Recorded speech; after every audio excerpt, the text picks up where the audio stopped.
estamos en un nuevo programa de Desconocidos, movidos por una pasión. La idea es llevarle a los televidentes de Santiago y de Rancagua a Coyhaique, que se transmite por Telefónica del Sur, historias de personas que los mueve una pasión. Este 2020 estamos enfocados en estas pasiones. Chile está apasionado de muchas formas, así es que tenemos invitados muy entretenidos. Quédense con nosotros, no se pierdan nuestros programas, porque la invitada de hoy día es de lujo. De verdad, a mí además me parece muy entretenido, así que estoy fascinada haciendo este programa. Vamos a agradecerle a nuestros auspiciadores, HumanNet, que une talento y acción, talento y lo laboral. Si usted está buscando trabajo o si usted es un empresario que está buscando empleados nuevos a quien contratar, contáctese con HumanNet. Si usted está buscando trabajo y quiere que lo asesoren, que le hagan un coaching, que lo ayuden a saber cuáles son sus fortalezas, hacia dónde se tiene que dirigir, contáctese con HumanNet. Agradecemos también a Viña Tinajas del Maule, que nos da un rico regalo para cada uno de nuestros invitados, a Aru Sport, un nuevo auspiciador, donde el deporte se mete en la empresa. Si usted quiere disminuir el nivel de estrés de su empresa, de sus trabajadores, contáctese con Aru Sport, que le ofrece actividades deportivas para los trabajadores. Joya Plástica, unos lindos aros basados en el reciclaje, hechos de bolsas plásticas, no sé si se alcanza a ver, pero preciosos. Tienen en todos los colores, este azul está realmente maravilloso. Y Galletas Un Gusto, que nos da unas galletas y un picoteo aquí mientras grabamos los programas. Y nuestro gran auspiciador de hace mucho tiempo, Parques Johnson. Bueno, ¿a quién tenemos de invitado hoy? Nuestra invitada es muy entretenida, se llama Macarena Cordero y ella es doctor en historia, así que vamos a conversar con una historiadora aquí. Hola Macarena, ¿cómo estás? Hola Fran, muchas gracias por la invitación al programa. Para mí es un lujo. ¿Por qué vamos a invitar a la Macarena? Yo soy médico, sé bien poco de historia y muy inculta además, porque cuando uno está metida en el mundo de la ciencia, uno no se imagina, yo por lo menos no me imaginaba, el mundo gigante que puede haber detrás de la historia. Parece bastante obvio, pero ¿qué hace un historiador? ¿A qué se dedica? ¿Lee, escribe, investiga? Esa es la primera pregunta, Macarena. O sea, ¿qué hace alguien que es historiador? ¿Qué es historiador? O historiadora en mi caso.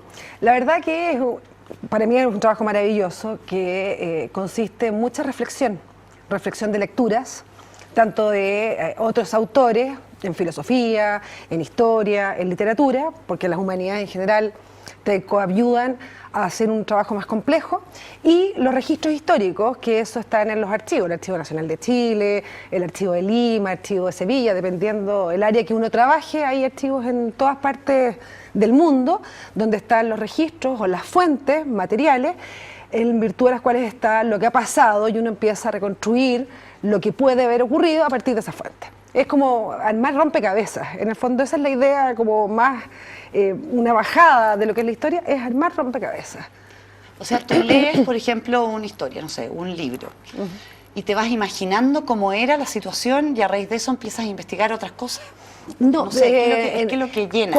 A ver, cómo uno llega a una investigación a través de las fuentes, no tanto de, o sea, también la lectura, uno puede ver un tema que le apasione porque leyó algo y dijo, oh, me encantaría investigar de esto mismo.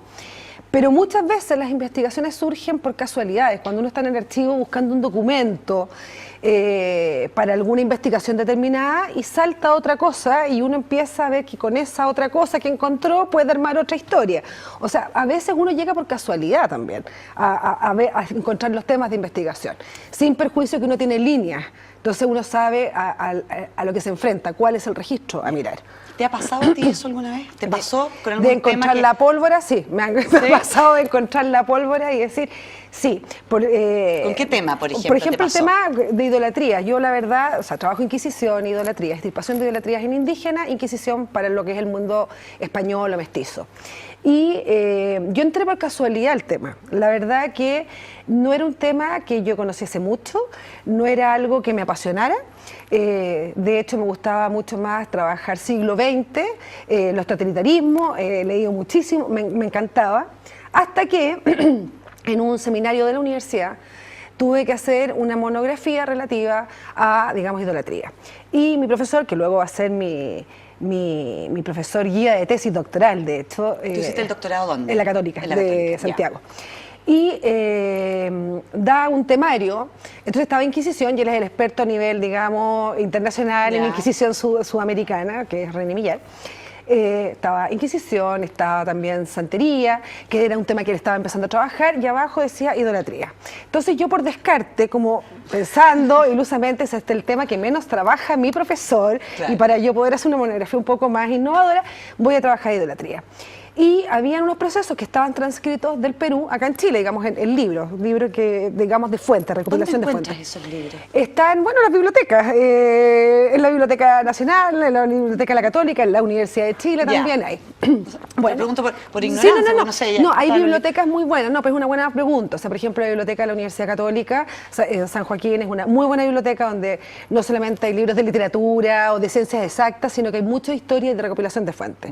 Y la Biblioteca Nacional, estamos hablando que es uno de los fondos más importantes a nivel internacional, tanto como biblioteca y al lado está el archivo. Sí, la Biblioteca Nacional pues está el Fondo Toribio Medina, que fue un gran paleógrafo del siglo XIX-XX, donde hay todo, de hecho, un salón que se llama Toribio Medina, y que él fue el que trajo adquirió documentos de México, del Perú, que fue comprando, o sea, fue un tipo bastante visionario, y además que una época en que las élites culturales entendieron que había que adquirir esta documentación, y eso hace que tengamos un fondo de registro súper importante donde investigadores de todas partes del mundo tengan que venir a Chile. Pero qué entretenido. No tenía idea de esto.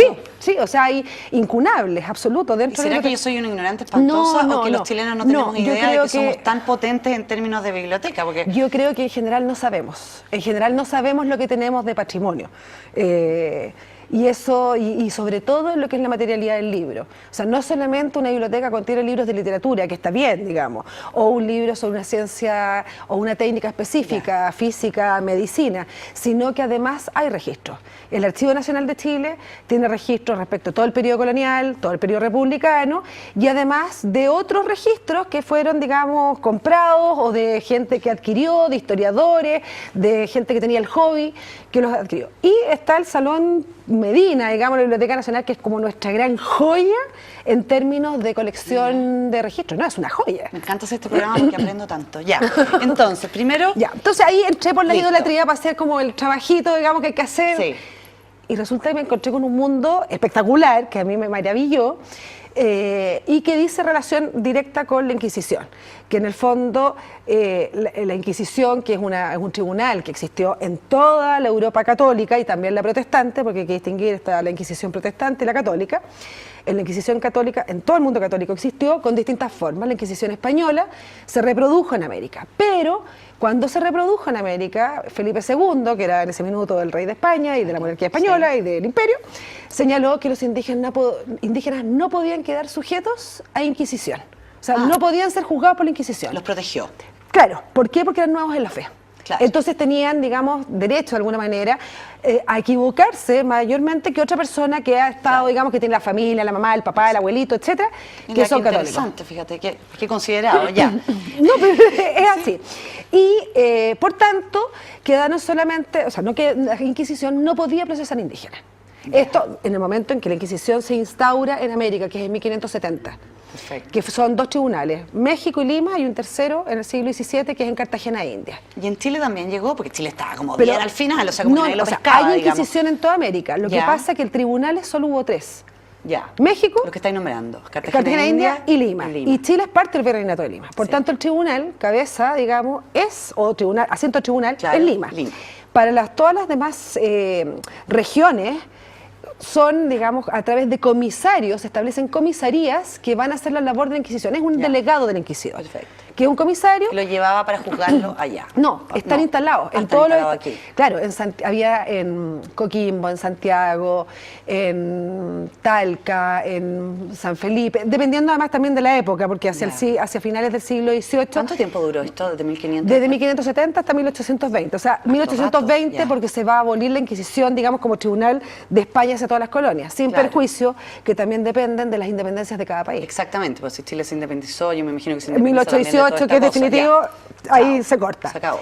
Entonces hay comisarios que son delegados de la Inquisición, que son generalmente sacerdotes, que están encargados de velar por la ortodoxia católica en las ciudades.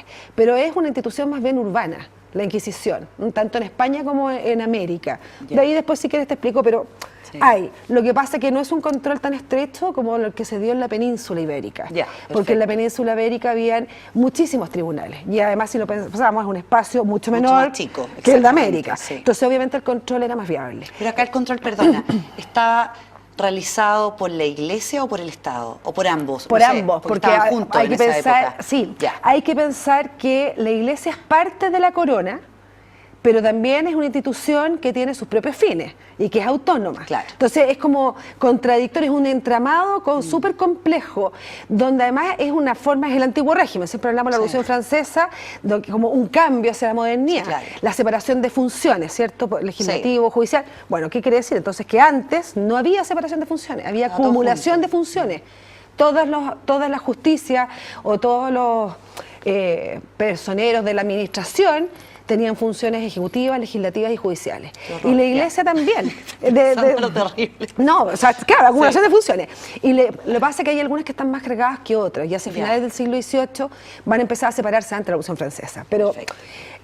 y la Inquisición, como parte de la iglesia, también es parte, comillas, de la administración real, pero también como un ente autónoma. Por eso Oye, son y siempre en- relaciones como complejas también que tienen Sí. entre ellos y contradictorias, porque hay momentos, depende del periodo, en que la corona quiere tener un poder sobre la iglesia, contrarrestar su influencia, y sin perjuicio que ambas instituciones, esto como para terminar otra idea, tienen como objetivo la salvación de las almas.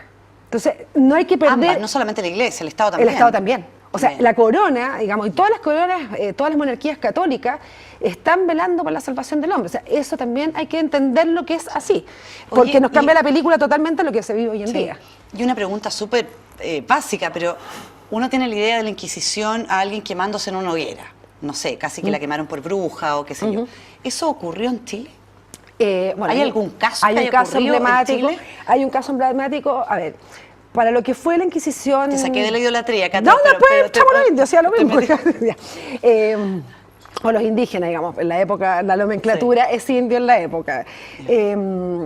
No, a ver, la Inquisición limeña, porque siempre hay que hacer alusión a la Inquisición limeña, Ya. porque Chile depende del virreinato y en el Perfecto, fondo, además, el arzobispado de Lima era el único arzobispado del virreinato y es el metropolitano de todos los obispados dependientes, entre esos Santiago y Concepción, Ya. los únicos dos obispados que tenemos en el periodo colonial, Santiago y Concepción. Primero era imperial y después va a ser Concepción. Ya. Y hay un caso, y en total, en los 3 siglos que duró la Inquisición, para lo que es Sudamérica, se procesaron alrededor de 1.700 personas, lo Ya. que no es un número tan alto.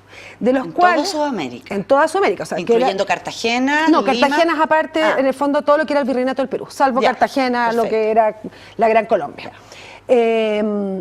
Son alrededor de 1.700 personas.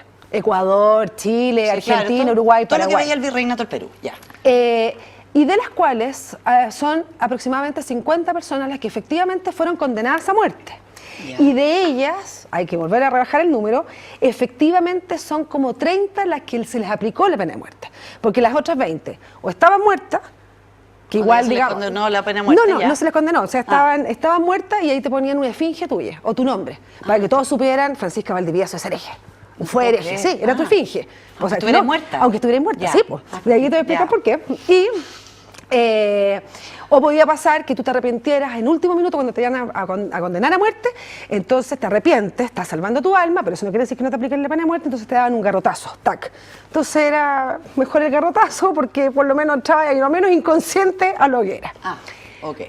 De estos 30 ¿Siempre casos... se quemaban? O sea, esta imagen que yo tengo de esta hoguera es que quemándose... depende del tipo de delito. Ah, ya. Depende del tipo de delito. Mira, interesante. Y hay un caso que es emblemático, que es un caso emblemático además de la Inquisición limeña, que parte en Chile, que es del médico Maldonado da Silva. De hecho, hay una novela extraordinaria de Marcos Aguinis, que es un gran escritor argentino, que es Ya. psiquiatra además, y que es escritor, y que se llama La gesta del marrano. Y que es la historia de este converso judío, converso al catolicismo, que va a cruzar desde Portugal, va a llegar vía Brasil, generalmente coloniado Sacramento, pasaban por Tucumán, este es el recorrido Ya, que hacían, sí. de Tucumán, Concepción, de Chile. Y además era el único médico en esa época en todo el reino de Chile, y que sabía de medicina, sabía o sea, de que medicina. tenía el título, Ya. porque en general eran cirujanos. Y los que tenían el título de médico, porque tenían, digamos, habían pasado Sí. por la universidad y tenían el título. Era el único. que los cirujanos y los médicos probablemente tal vienen como de ramas súper distintas, Sí, después se unen. exactamente. Sí. La cosa es que este hombre tenía hermanas que también eran conversas, que eran monjas. Y a una de sus hermanas le confiesa que en realidad él sigue secretamente profesando el judaísmo. Y la hermana, que es monja, quiere salvarle el alma a su hermano. Ay, qué Y lo bueno. denuncia ante el comisario de Concepción de que su hermano en realidad es un falso converso. Yo te Y prometo se que inicia- escucho esta historia y digo, qué rara la forma de pensar que existía en la época, Dios mío, ya. Se inicia el proceso judicial, un comisario, que es lo que hacían, digamos, los comisarios en Chile, recibe las declaraciones, inicia la investigación y remite los antecedentes a Lima. Y luego es Lima el que sigue el proceso duro, digamos, la contestación de la Claro. demanda, las pruebas, etcétera, y de hecho los reos se tenían que trasladar a Lima. Todo esto era muy caro además en la época, carísimo. Entonces pensemos en las comunicaciones, Sí, Santiago-Lima, obviamente, me imagino, ya. Santiago-Concepción, ya era un lío. Y este hombre termina en Lima, justo en un momento, una etapa en que fueron pesquisados muchísimos neoconversos y es condenado a muerte a la hoguera, vivo. Entonces es un caso emblemático, además de la Inquisición limeña y del caso de Chile. Y está esta novela que te digo que lo relata maravillosamente bien porque Marrano, es a base... porcino, no, ¿cómo fue? La gesta del marrano. La gesta del marrano. Del marrano, porque el marrano son, Sí. digamos, los conversos. Entonces, y es una época además que en cuando se instala la Inquisición en América, que la gran preocupación es la existencia de los falsos conversos. Entonces, es ese lo que están pesquisando. Entonces, lo que te comentaba, además depende qué tipo de delito sea el que tú estás buscando. Un falso converso es una herejía grave, pero no así, por ejemplo, una blasfemia, que es como una práctica súper común que se da tanto en España como en América. Blasfemar es decir, por ejemplo, hostias, por Dios. ¿Te has Sí, fijado? claro. Digamos que hasta el Usar día de hoy lo dicen los españoles. Usar el nombre de Dios Exacto, en vano. algo que no, o claro, Virgen en vano. María, ayúdame para hacer la tarea, no tengo idea. Eso es una blasfemia. Que entre comillas le falta el respeto en el fondo. Exactamente. Porque no está tomando el peso a lo que son está diciendo, malsonantes. claro. Entonces, son Pero espérate, herejías. pero la gente no moría por No, una po, herejía así. no, ya. po. Son, Sí, es que- no, fíjate que era bastante más regulado el tema de lo que se piensa. Ya. O sea, de hecho, como otro detalle anterior, la Inquisición española se habla del moderno Tribunal de la Inquisición española. Ah, esto ya viene como reformado versus A lo que había en diferencia España. lo que había antes en la Inquisición mendicante o en la Inquisición episcopal. Así como que te Ya. hago un recuento. La Inquisición siempre existió, porque el deber de los obispos es velar para que la fe no se vea, digamos, influida por otras corrientes, que esté libre de doctrinas que sean contrarias a, no sé, por los dogmas de fe, la Santísima Trinidad, etc. Pero ¿qué pasó? Que para el siglo, y esto es, digamos, la Inquisición episcopal. ¿Por qué? Porque son los obispos el primero que está encargado de velar de la fe de su feligresía. ¿Dentro de dónde? De su diócesis, que es un territorio, por ejemplo, Santiago es una diócesis. Solo en Santiago el obispo puede ejercer sus funciones. ¿Pero qué fue aconteciendo? Fue aconteciendo que para el siglo X aparecieron los cátaros en Europa, que tenéis que haberlos escuchado hablar alguna vez, porque siempre los ponen, digamos, no en las películas como medievales, Ya. así los ponen, porque es como una secta que tenían otros tipos de ideas, bueno. Sí. Y que Ya están sé como cuál mezclados y los exactamente. ponen con los templarios, hacen unas Sí, mezclas sí, medias hacen raras unas de repente, mezclas. no tienen que ver, pero Por los lo menos ponen en las todos películas juntos. aparecen así, Claro. que uno nunca Entonces, sabe ¿qué qué pasó? concepto es. Que los cátaros pusieron en jaque el catolicismo de la época. Y los obispos no se podían hacer cargo porque en el fondo partía la herejía desde París y terminaba en Barcelona. Entonces, claro, el obispo de París lo podía perseguir en París, pero si el hombre se iba hacia Barcelona, Claro. o sea, ya no lo podía perseguir. Entonces, la Santa Sede, en esa época no se puede hablar de Vaticano, se habla de Roma No, o la Santa Santa Sede, Sede, ya. decide crear una inquisición mendicante a cargo de las órdenes religiosas, principalmente los dominicos. ¿Vieron El hombre de la rosa? Sí. Ya, Ya. esa es la Inquisición mendicante, Perfecto. que en el fondo es cuando se sabe, se conoce la existencia de un foco heterodoxo en alguna parte, se organiza una Inquisición a cargo de estos mendicantes, que son o los franciscanos o los dominicos, quienes van especialmente a detectar ese foco heterodoxo para juzgarlo, procesarlo y condenarlo si corresponde. ¿Qué importancia tiene esto? Que son con facultades dadas del Papa. Y el Papa tiene jurisdicción En universal. todo, claro. Entonces ya se nos Entonces el terminó hombre el puede problema del límite diocesano, digamos. Exactamente. Entonces Claro. puede ir de París a Barcelona sin ningún problema. En el fondo es como un tribunal de justicia Y de itinerante. España a América también probablemente, Exacto. ¿no? Sí, porque va a haber también mendicante porque es de carácter internacional. Perfecto. Ok, ¿qué pasa en la península ibérica durante la Edad Media en que convivían musulmanes, judíos y cristianos? Lo cierto es que en Castilla no hubo Inquisición, sí la hubo en Aragón. En Aragón la hubo, pero en Castilla no. Yo pensaba que en toda España y en todo, no. y en muchos otros lugares más, o sea, toda Europa. Como no, que... en toda Europa hubo, o sea, por ejemplo, Francia, Alemania, fueron súper eficientes, digamos, las inquisiciones de esos países. En el caso de España, en Castilla no, pero en Aragón sí hubo. ¿Qué ocurrió? Llegamos a la época de los Reyes Católicos, en que se van a unir las dos coronas, todos lo sabemos. Pero lo cierto es que no era llegar y unir las dos coronas. Porque los aragoneses... Esto, te juro que te escucho.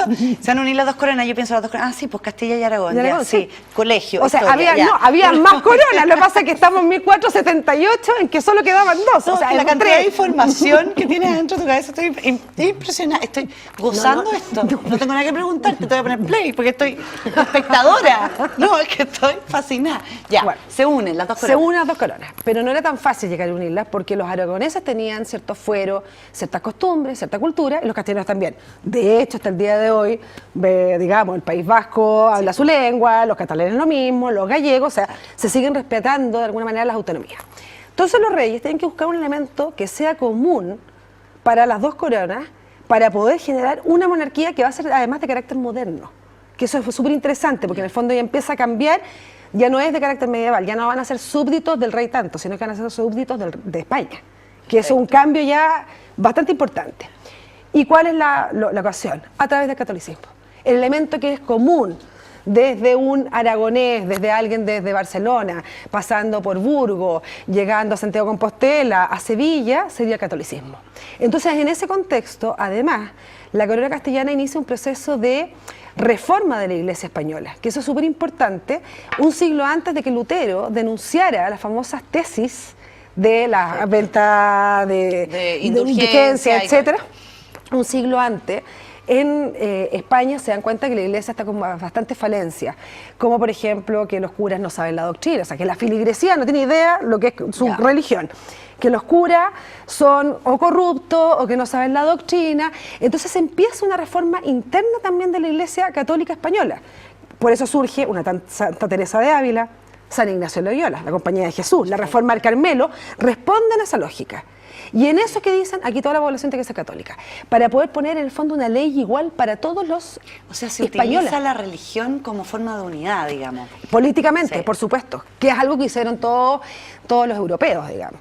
Y en ese contexto es que los reyes católicos piden, bueno, se produce la expulsión de los judíos en 1492, o sea, el mismo de España, chao, de España, ese mismo minuto que estaba zarpando Colón América, ese mismo día, era el último día que podían o se convertían al catolicismo los judíos o se iban.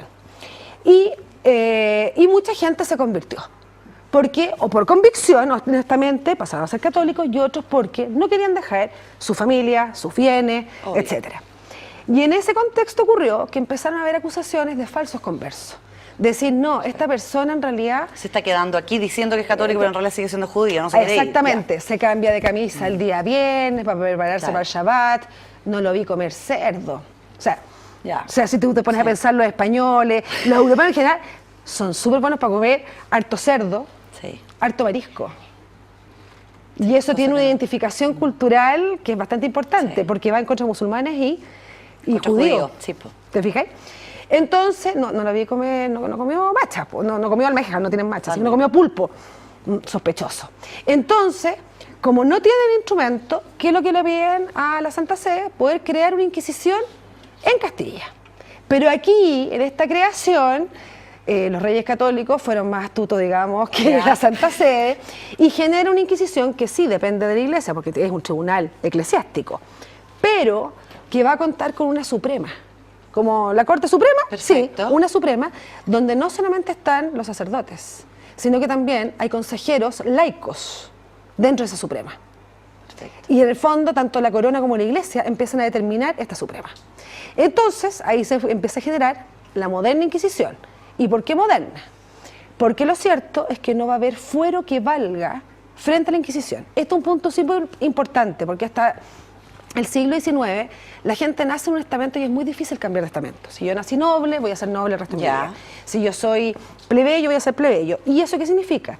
Que me aplican normas, leyes distintas, porque yo soy de un estamento distinto. Uno de los paradigmas de la modernidad es que es la igualdad ante la ley, ¿cierto? Eso no se da en el antiguo régimen. Si yo nazco en un estamento, soy, digamos, ese estamento y se me aplican leyes. Y además, súmale si tú eres de una región determinada. No es lo mismo que yo sea de Sevilla que sea de Burgos. Entonces hay leyes también distintas, hay que ver si la persona, su estrato social, de qué parte es, etcétera. La Inquisición dice, me da lo mismo. Si usted es noble, si usted es de Burgos, me da lo mismo. Hasta el rey de España puede ser juzgado, por eso es moderno.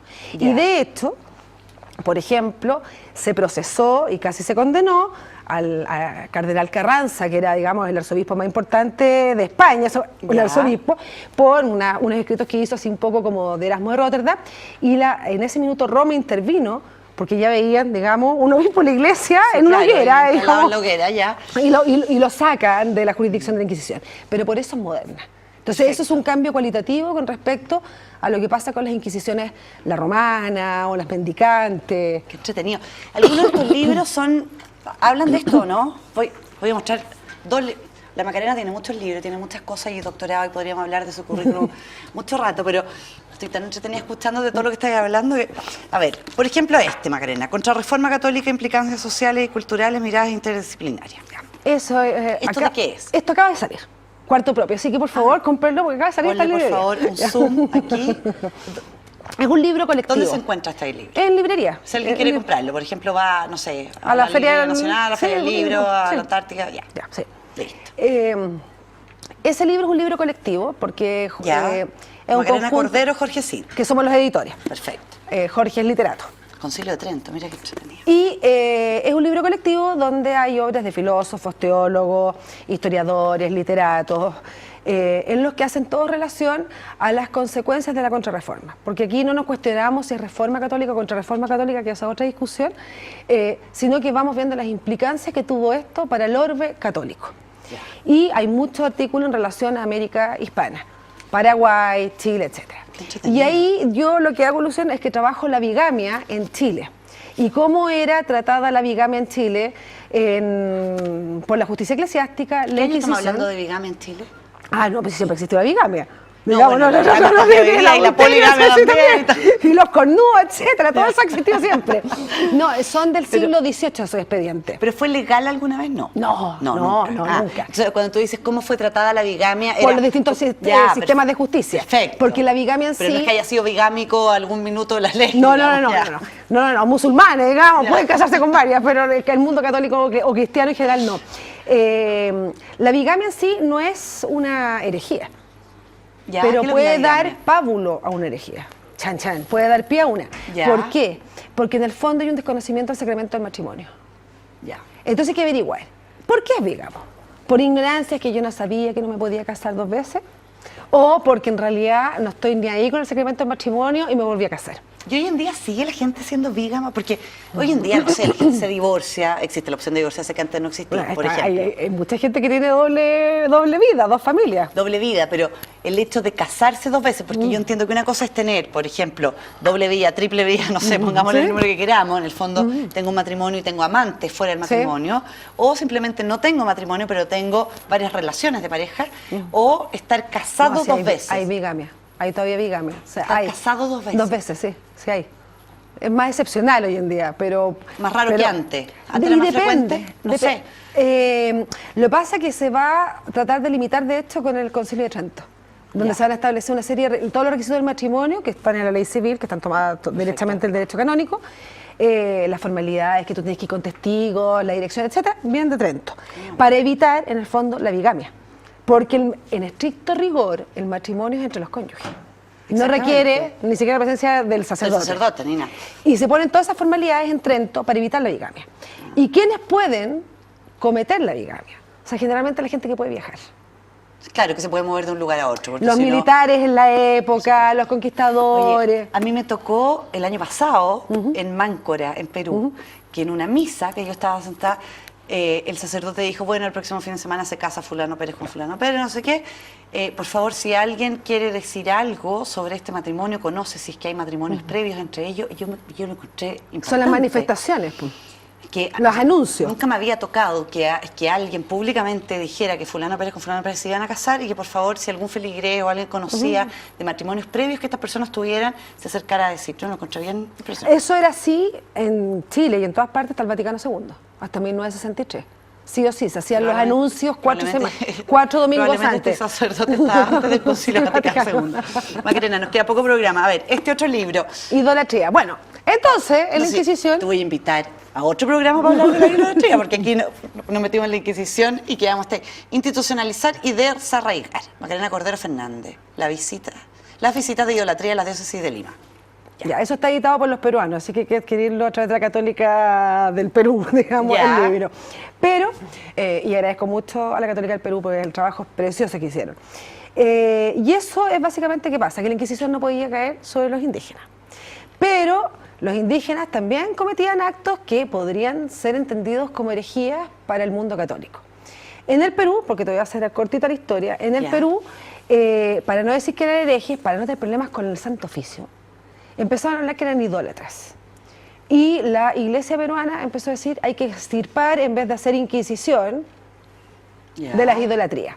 Y van a generar todo un sistema canónico represivo de las idolatrías desde la Iglesia Católica Peruana, que eso es súper interesante porque en el fondo es algo gestado desde acá. Obviamente con base en el derecho canónico, en el derecho español, pero tomando en consideración todas las diacronías americanas, todas las diferencias que hay y los elementos culturales locales. Que además se ve que los curas tomaron... ¿Qué año es eso, Macarena? Perdona. Esto en 1602 empieza, y va a ser durante todo el siglo XVII, y hay registros en Lima, hay registros en Charcas, que es la actual Bolivia, hay registros en Trujillo, que es porque también durante el siglo XVIII Lima y Trujillo. Para el caso de Chile no se dio el mismo fenómeno, porque en general fue el gobernador, o sea, las reales audiencias, las que van a detectar las idolatrías y las que las van a procesar. Y lo pueden hacer. Perfecto. ¿Por qué? Porque es la salvación del alma, porque es un delito de fuero mixto, así que tanto la corona como la iglesia lo pueden conocer. Ay, Macarena, vamos a tener que dejar el tema de la idolatría para otro programa porque se nos fue entero. Me están avisando, me dicen ya, basta, se nos fue el tiempo. Te quiero dar las gracias, de verdad. En serio te quiero tener de nuevo aquí. O sea, así que para ti fue entretenido, yo encantada te tengo en otro programa. Ya sabemos, este libro se puede comprar en Chile, en Santiago. Sí, en Santiago. Ya. Sí. Y está el de las emociones también, que es muy bonito, que es del año... ¿Cómo se llama el otro? Rastro y gesto de las emociones, que también es de cuarto propio. Rastro y gesto de las emociones, sí. Ya. Yo conozco varias personas que estarían fascinados de leerse una cosa así, partiendo por mi papá. Así que, muchas gracias, de verdad. No, gracias a ti. Te quiero agradecer por venir al programa. Vas a estar invitada nuevamente de todas formas, así que y conversaremos más sobre la idolatría. De verdad te lo agradezco porque uno muchas veces no sabe lo que hace un historiador y no se imagina tampoco. Yo me imagino que en este ámbito que hemos conversado, Inquisición, España, Latinoamérica, etcétera, tú te mueves mucho. Deben haber otros que se dedican, no tengo idea, a la India, no sé dónde. Así que de verdad un lujo tenerte aquí, un doctor en historia en este programa. Yo estoy fascinada. Gracias. Muchas. Estoy invitada a almorzar además para que me entretenga. Sí, pero por supuesto. Entretenida. Y nosotros nos despedimos y nos encontramos en otro programa de Desconocidos. Antes, un espacio para que le mandes un mensaje a tus hijos. Porque tiene 3 niños la Macarena. ¿Cómo la mamá salió en televisión y no le dieron ni siquiera un espacio? Ya, para que quede recuerdo, sí. recuerdo. Saludos a esas 3 criaturas, Isi, Juanjo y Lupita. Espero que se estén portando bien y no peleándose en este minuto. Y no, agradecerles también a ellos porque les resto muchas horas precisamente por esta pasión que es la historia. Ya, saluda a ellos. Sí. Qué bueno que me acordé porque lo tenía en mente y que no se me vaya a olvidar para el programa. Desconocidos. Agradecemos a nuestros auspiciadores, Viña Tenajas del Maule, Joya Plástica, HumanNet, Aerosport, Parques Johnson. La Yeta es un gusto. Nos vemos en otro programa. Quedé pensando en la hoguera, no sé casi que Juana de Arco, estoy completamente desconcentrada. Nos vemos en otro programa de Desconocidos. Chao.